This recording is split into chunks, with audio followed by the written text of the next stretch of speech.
এই যে আমার পাশে যে দাদিকে দেখছেন উনি ৮০ বছর বয়স হয়েও মানুষের দাঁড়ে দাঁড়ে উনার মেয়ের জন্য সাহায্য তুলতেছে। উনার মেয়ে এই তীব্র শীতে আগুন তাপাইতে যেয়ে দগ্ধ হয়েছে এবং শরীরের অনেকটা অংশ পুড়ে গেছে। বর্তমানে ওনার মেয়ে মানিকগঞ্জের কর্নেল মালেক মেডিকেল কলেজ হাসপাতালে ভর্তি আছে।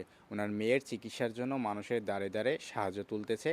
তো এই দাদির জন্য আপনারা ভিডিওটা আজকে সর্বোচ্চ শেয়ার করবেন যাতে সমাজের বিত্তবান মানুষ এনার পাশে দাঁড়াইতে পারে, এনার মেয়ের চিকিৎসার পাশে দাঁড়াইতে পারে।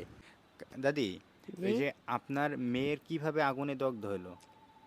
সকালে রাঁধতে বাইরে হ্যাঁ। তারপরে কাপড় দিছি, কাপড় দিয়ে পানি টানি আইনে ছুঁয়ে গোসল করছে, গোসল কইরা সাইরে হুম। তারপরে কয়টা ভাত খাইছে, কাপড় টাপড় সাইরে সাইরে তারপরে ভাত শীতে আগুন তাপাইতে শীতে গেছে। শীতের চোটে তারপরে আগুনের কাছে এসে খাড়াইছে, চুলের মুখের থেকে আসলে আগুন ধরছে পিছনেতে। ও, এখন কোথায় আছে? এখন আছে হাসপাতালে। হাসপাতালে।